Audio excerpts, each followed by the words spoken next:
Alhamdulillah, wassalatu wassalamu ala rasulillah wa ala alihi wa sahbihi wa man wala amma ba'd. Mes chers frères, dans cette 20e journée du mois de Dhul Qa'da 1446, c'est-à-dire le 18 mai 2025, nous nous retrouvons pour notre livre et notre lecture et étude de ce livre intitulé Al-Iksir, qui est un résumé d'une partie d'un livre écrit par Ibn al-Qayyim rahimahullah, intitulé Madarijus Salikin. Résumé d'une partie qui traite des actions du cœur. Et nous sommes toujours dans At-Tawbah et de nombreuses masaïl en rapport avec le repentir, et notamment ce qu'on appelle le mashahid, c'est-à-dire à quoi qu'est-ce qu'on voit, qu'est-ce qu'on constate, qu'est-ce qu'on remarque quand on fait le péché, et qu'est-ce qui va nous ramener vers le péché ou vers la tawbah, car les gens sont différents. Donc là, on reprend dans ces différents mashahid en fonction des gens qui font des péchés, et qu'est-ce qu'ils remarquent quand ils font des péchés, qu'est-ce qu'ils voient, qu'est-ce qu'ils constatent. قال رحمه الله خامسا مشهد الأسماء والصفات وهو من أجل المشاهد وهو أعلى مما قبله وأوسع. Là, il y a des gens qui font des péchés et ça va leur faire voir les noms d'Allah et ses attributs différemment. Et ils vont se rendre compte, ils vont se rendre compte à travers cette nouvelle observation à quel point ces noms et attributs ont des sens profonds. Il nous dit que parmi toutes les façons de remarquer les choses ou de voir les choses quand on fait le péché, celle-là est la plus extraordinaire et la meilleure. Et elle est plus large que celle qui la précède, celle qu'on avait vue la dernière fois. قال رحمه الله والمطلع على هذا المشهد معرفة تعلق الوجود خلقا وأمرا بالأسماء الحسنى والصفات العلى وارتباطه بها وأن العالم بما فيه من بعض آثارها ومقتضاها فله في كل ما قضى وقدره الحكمة البالغة والآيات الباهرة والتعرف إلى عباده بأسمائه وصفاته واستدعاء محبتهم له وذكرهم له وشكرهم له وتعبدهم له بأسمائه الحسنى إذ كل اسم فله تعبد مختص به علما ومعرفة وحالة. Il dit rahimahullah que celui à qui on permet d'observer ces choses, de les voir, de les remarquer, ou plutôt ce qui permet d'arriver à ce stade-là, de voir les choses dont on va parler tout de suite, c'est de savoir au préalable quel est le lien de tout ce qui existe en création ou en législation avec les noms d'Allah Ta'ala les plus beaux et ses attributs les plus parfaits. C'est-à-dire que celui qui a recherché cette science qui lui permet de faire le lien avec tout ce qui existe, entre tout ce qui existe comme créature ou tout ce qui existe comme loi, de faire le lien entre ces choses-là et les noms d'Allah et ses attributs. Donc celui qui a réussi à arriver à ce stade-là, lui permettra d'assister et d'observer et de remarquer certaines choses en rapport avec les noms d'Allah et ses attributs, soit avant de faire le péché, soit quand on l'a fait. Il nous dit que le monde, donc la création, quand on dit l'alam, ce n'est pas seulement le monde, mais la création dans sa totalité, et tout ce qu'il y a dans cette création-là ne sont que quelques-unes des traces de ces noms et attributs, des effets, des résultats. Et donc, donc des effets et des résultats. Il dit dans toute chose qu'Allah a décidé et déterminé et destiné, on y trouve sa sagesse immense.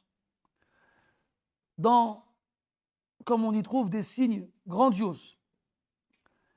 Et le fait de se faire connaître auprès de ses esclaves à travers ces noms les plus beaux, il faut savoir que chacun de ces noms-là va servir à adorer Allah d'une façon précise. Il a dit إِذْ كُلُّ اسْمٍ فَلَهُ تَعَبُّدٌ مُخْتَصٌ بِهِ. chacun des noms d'Allah Azza wa Jal va être utilisé pour adorer Allah Azza wa Jal d'une façon précise. C'est tout ce qu'il y a dans la création. Et la législation est liée de près ou de loin à ces noms et attributs. Déjà, il faut savoir comment établir ce lien-là. Ensuite, quand tu connais les noms d'Allah Tabaraka wa Ta'ala et leur sens, est-ce que ça implique comme effet et résultat dans la création? Alors tu dois savoir que chacun de ces noms-là va te servir à adorer Allah d'une façon qui lui est propre. Ilman wa ma'rifatan wa hala. Le fait de savoir, le fait de le connaître et le fait que ça ait un effet sur ton état. Après, il dit وَأَكْمَلُ النَّاسِ عُبُودِيَّةً الْمُتَعَبِّدُ بِجَمِيعِ الْأَسْمَاءِ وَالصِّفَاتِ الَّتِي يَطَّلِعُ عَلَيْهَا الْبَشَرُ. Et les gens dont l'adoration sera la plus complète seront ceux qui vont adorer Allah avec l'ensemble de ses noms et attributs qu'il a fait découvrir à ses créatures. Que nous, on sait qu'il y en a qu'il a gardé auprès de lui dans la science de l'invisible. Mais ceux qu'il a bien voulu nous enseigner, eh bien, on va chercher au maximum à les comprendre, à les apprendre et surtout à agir en fonction du sens de ces noms-là. Et donc celui qui prendra en compte tous les noms d'Allah Ta'ala qu'on connaît et tous les attributs qu'on connaît et qui va chercher à les apprendre, donc l'ilm, à les comprendre, le ma'rifa et al-hal, à avoir un effet sur lui, c'est lui dont l'adoration sera la plus complète. Il dit فَلَا تَحْجُبُهُ عُبُودِيَّةُ اسْمٍ عَنْ عُبُودِيَّةِ اسْمٍ آخَرٍ. Et donc là il fait référence à d'autres personnes qui ne vont adorer Allah Ta'ala que selon un de ses noms, sans prendre en compte d'autres de ses noms. Comme ceux qui vont adorer Allah que parce qu'il est Rahim, que parce qu'il est Rahman, que parce qu'il est Ghafour, en oubliant qu'il est Sari'ul Hisab, Shadidul Iqab, ila akhiri. Ou l'inverse, ceux qui ne vont adorer Allah qu'ainsi, par rapport au fait qu'il juge vite et qu'il punisse lourdement. Donc, après il donne des exemples. كمن يحجبه التعبد باسمه القدير عن التعبد باسمه الحليم الرحيم أو تحجبه عبودية اسمه المعطي عن عبودية اسمه المانع أو عبودية اسمه الرحيم أو عبودية اسمه الرحيم والعفو والغفور عن اسمه المنتقم أو التعبد بأسماء التودد والبر واللطف والإحسان عن أسماء العدل والجبروت والكبرياء والعظمة ونحو ذلك. Donc là, il nous dit que les gens sont de deux formes, de deux catégories. Celui qui sait qu'Allah il a les plus beaux noms et les meilleurs attributs. Et qu'Allah nous a informés à ce sujet-là dans le Coran et la Sunna. Alors il va les rechercher ces noms et attributs. Tous. Puis, une fois qu'il les aura trouvés, il va les étudier pour les connaître. Moi, je sais, par exemple, qu'Allah il s'appelle Al-Ghaffar. Pour ceux qui auraient du mal à comprendre la différence entre l'ilm et le ma'rifa. Je le sais. Maintenant, est-ce que je connais le sens de Al-Ghaffar? C'est autre chose. En supposant que je connais le sens de Al-Ghaffar, que je connaisse le sens de Al-Ghaffar, est-ce que cette connaissance elle a un impact sur moi, sur mon état, sur comment je me comporte et surtout comment j'adore Allah Azza wa Jal. Donc celui dont l'adoration sera la plus complète sera celui qui aura su tous ces noms-là, les aura compris, connus et qui auront un impact sur lui. Tous, sans distinction. Contrairement à ceux qui vont s'accrocher à un nom et que ce nom-là va les empêcher de regarder les autres. Comme celui qui va adorer Allah par rapport à son nom Al-Qadir, l'omnipotent, celui qui est capable de tout. De façon à ne plus voir les noms d'Allah Al-Halim, Al-Rahim, l'indulgent, le miséricordieux. Ou bien celui qui va adorer Allah par rapport à son nom Al-Mu'ti, celui qui donne, de façon à ne plus voir le nom d'Allah Al-Mani', celui qui prive. Donc lui, il attend que le don. Et donc, quand il sera privé, il tombera dans, forcément, des péchés. Ou bien celui qui est préoccupé par le nom Ar-Rahim, Al-Afou, Al-Ghafour, le miséricordieux, celui qui absout les péchés, celui qui les pardonne, jusqu'à ne plus voir le nom Al-Muntaqim. Après, est-ce qu'on peut dire que Al-Muntaqim min asma'illah? Dans les qawa'id en rapport avec les noms et attributs, on a vu que le nom, il a une indication que le verbe n'a pas. Et parmi ces indications-là, la continuité. Et Allah tabaraka wa ta'ala nous a pas donné de verset ou de hadith où il se nomme Al-Muntaqim. Mais il nous dit qu'il a la vengeance. Dhu intiqam. Ou bien qu'il a cet attribut qu'il a exprimé par le biais du verbe. فَلَمَّا آسَفُونَا انْتَقَمْنَا مِنْهُمْ. Idhan, la qaïda, c'est qu'on ne peut pas déduire de l'attribut un nom. Et donc, est-ce qu'on peut dire que Al-Muntaqim, c'est un nom d'Allah Azza wa Jal? Il y en a qui vont te dire, dans la riwaya de Tirmidhi, du hadith des 99 noms, on a la liste. Dans la liste, on a les 99 noms. Mais les savants sont unanimes pour dire que ces 99 noms dans le hadith sont une version dans laquelle un ijtihad d'un des rapporteurs du hadith a été inclus dans le hadith. C'est mudraj. Et que ce n'est pas la parole du prophète alayhi salatu wassalam. Maintenant, il y en a qui vont te dire, bisifatin amma, Allahumma yantaqimu min a'da'ihi. Donc, est-ce qu'on peut dire à partir de là que yantaqi? Mas'alatu fiha qawlan. Ala kulli hal, tout ça pour dire que le fait de dire al-muntaqim min asma'illah fihi nadar. C'est une chose à revoir. Mais dans tous les cas, ça ne veut pas dire qu'il ne se venge pas. Na'am. Allahu yantaqim min awliya'ihi. Inna Allaha azizun min a'da'ihi. A'udhu billah. Inna Allaha azizun dhu intiqam. Idhan, on oublie qu'Allah, il se venge parce qu'on se focalise sur les noms qui font référence au pardon. Et c'est à ça qui fait référence l'auteur ici.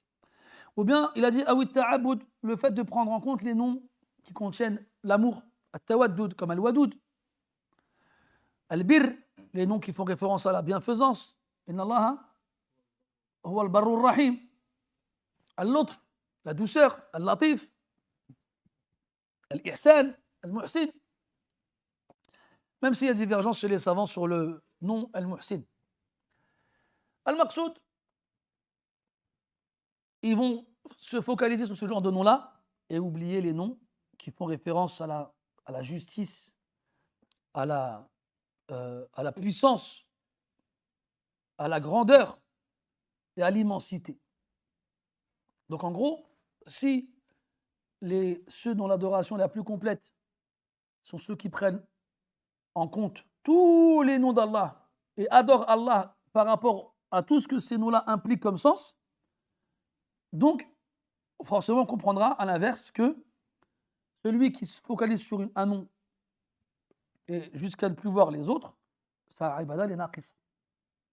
Wa yakunu naqsu bi'tibar tarkihi lil asma. Et donc si sa ibada est naqisa, eh bien ce naqs, cette diminution sera proportionnelle au nom d'Allah qu'il aura délaissé. قال رحمه الله وهذه طريقة الكمل من السائرين إلى الله تعالى وهي طريقة مشتقة من قلب القرآن قال الله تعالى ولله الأسماء الحسنى فادعوه بها والدعاء بها يتناول دعاء المسألة ودعاء الثناء ودعاء التعبد وهو سبحانه يدعو عباده إلى أن يعرفوه بأسمائه وصفاته ويثنوا عليه بها ويأخذوا بحظهم من عبوديتها.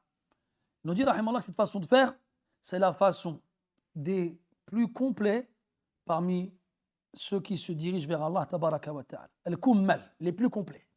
Ceux qui ont adoré Allah, ta'ala, avec tous ses noms, sans faire de distinction, sans en choisir certains et en délaisser d'autres. Ils ont pris tous les noms, tous leurs sens, et ils se sont comportés avec Allah par rapport à tout cela. Et cette façon de faire, elle est tirée du Coran. Quand Allah il nous ordonne de l'implorer avec ses noms, après nous avoir informé que ce sont les plus beaux. وَلِلَّهِ الْأَسْمَاءُ الْحُسْنَى, et à Allah appartiennent les plus beaux noms, فَادْعُوهُ بِهَا, alors implorez-le avec. Et quand il nous dit de l'implorer, de faire dua, ça implique la dua sous toutes ses formes. Que ce soit le fait de lui demander, ou bien le fait de le louer, ou bien le fait de l'adorer. Dua ou ta'abbud. Pourquoi? Parce qu'il a dit dans le hadith, ad-dua huwa al-ibada. Al-ibada. Et dans les versets, وأعتزلكم وما تدعون من دون الله وأدعو ربي عسى ألا أكون بدعاء ربي شقيا فلما اعتزلهم وما يعبدون من دون الله. Regarde comment Allah il est passé de dua à l'ibada. Il a dit je vais vous délaisser, vous m'isoler par rapport de vous, ainsi que ce que vous implorez en dehors d'Allah, et je vais implorer Allah moi, car Allah ne me rendra pas malheureux après l'avoir imploré. Après il dit فلما اعتزلهم, après s'être isolé d'eux.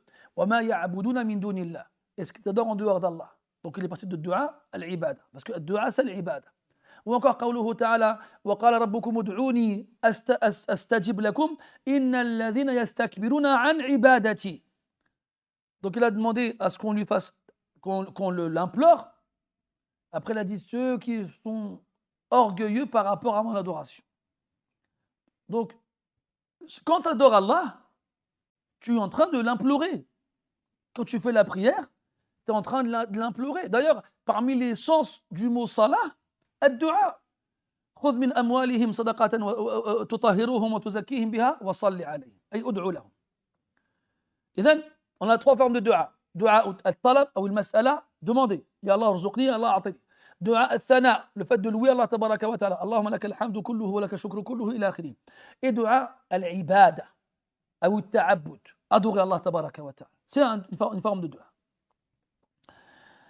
Et Allah tabaraka wa ta'ala, quand il nous ordonne de l'implorer avec ses noms les plus beaux, après nous avoir dit que ses noms sont les plus beaux, il est en train de nous appeler à le connaître à travers ses noms et attributs. Parce que tu ne vas pas implorer Allah ta'ala avec ses noms sans les connaître, sans les comprendre, ou bien sans utiliser celui qu'il faut. Des fois on aime bien quand ça rime. Par exemple, وَأَدْخِلْنَا الْجَنَّةَ مع الأبرار. Non, quand il dit Allahumma alayka bil kuffar innaka anta al-aziz al-ghaffar. Il y a un problème. Tu ne vas pas dire à Allah de s'occuper des mécréants en disant qu'il est pardonneur. Et donc, des fois, on va plus mettre en avant la beauté, les rimes, que le sens. Tu vas prendre en compte le sens si tu veux t'adresser à Allah Azza wa Jal. Donc, il nous appelle à le connaître à travers ses noms et attributs, pour l'adorer correctement avec, et pour qu'on le loue convenablement par rapport à la façon dont il s'est décrit et présenté à nous, et surtout qu'on prenne notre part d'adoration dans ces noms-là. Allah nous a donné ces noms pour qu'on s'en serve pour l'adorer. Et quand on va l'adorer, c'est nous qui allons tirer profit de cette adoration-là. Lui, ça ne lui rajoute rien, ça ne lui apporte rien.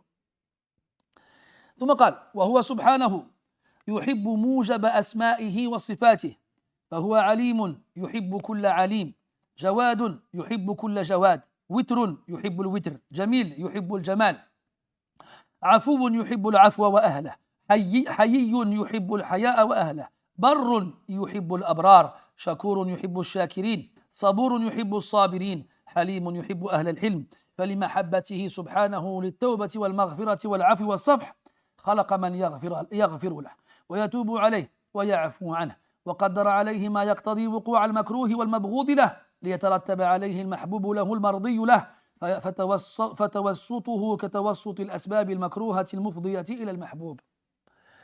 Il dit rahimahullah ta'ala qu'Allah ta'ala il aime ce qui va être engendré par ses noms et attributs. Donc nous on a dit que quand tu sais quels sont les noms d'Allah Ta'ala, que tu les connais en les comprenant et en sachant quel est leur sens, et ça a un impact sur toi, dans ton état en tant que créature, dans ton adoration envers Allah Azza wa Jal, eh bien Allah Ta'ala il aime ce qui va être engendré par tout ça. Donc si Allah il est alim, omniscient, eh bien il aime les savants. Si Allah il est généreux, il aime les généreux. Si Allah il est un père, il aime ce qui est un père. C'est pour ça que le prophète il répétait 3 fois ou manger 3 dates, ou, etc., etc. Et on pourrait se dire, comment je peux appliquer moi le witr dans ces choses-là? Jamil yuhibbul jamal, il est beau et il aime la beauté. Afou yuhibbul afou, il absout les péchés, il les efface et les fait disparaître, et il aime ceux qui en font autant. Il aime cette action et il aime ceux qui la pratiquent. Hayy yuhibbul haya wa ahlahu, il est pudique et il aime la pudeur et ceux qui sont pudiques. Barrun yuhibbul abrar, bon et il aime les bons. Shakurun yuhibbul shakirin, il est reconnaissant, dans le sens où il récompense ceux qui font du bien et il aime ceux qui sont reconnaissants, ceux qui remercient Allah Ta'ala pour ses bienfaits et ceux qui récompensent ceux qui font le bien. Hal jaza'ul ihsani illa al-ihsan. Sabour yuhibbu sabirin, il endure et il aime ceux qui endurent. Dans le hadith, la ahada asbaru ala adha min Allah. Il n'y a personne qui endure plus la nuisance qu'Allah tabaraka wa ta'ala. Halim yuhibbu ahl al-hilm, il est indulgent. Halim, on a dit, c'est celui qui pardonne avec sa capacité à punir. Ou bien c'est celui qui laisse du temps avant de punir. Et donc il aime ceux qui sont indulgents. Quand Allah il a dit à Ibrahim alayhi salam, وَبَشَّرْنَاهُ بِغُلَامٍ حَلِيمٍ. Il a dit d'Ibrahim aussi, Inna Ibrahim la awwahun halim. Donc il a décrit Ibrahim comme étant halim et son fils comme étant halim. Voilà. Et comme on dit, la pomme ne tombe jamais loin du pommier. Halimun yuhibbu ahla al-hilm. Laisse-lui son risque. Elle a compris ma haqiqa, elle a compris. C'est pas comme vous. Vous n'avez pas compris ma haqiqa.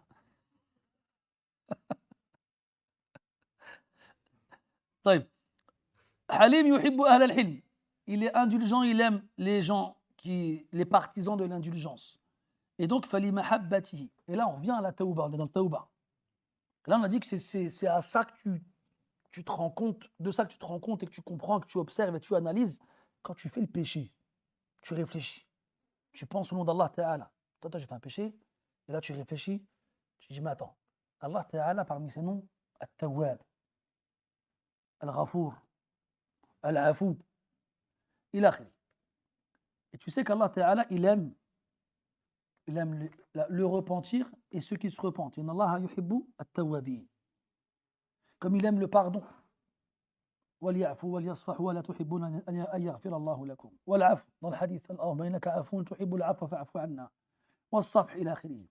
Donc comme il aime tout ça, il a créé des gens pour appliquer sur eux ces attributs-là. Il a créé des gens pour leur pardonner. Il a créé des gens pour accepter leur repentir. Il a créé des gens pour les absoudre de leurs péchés. Mais pour faire tout ça, il faut qu'ils fassent des péchés.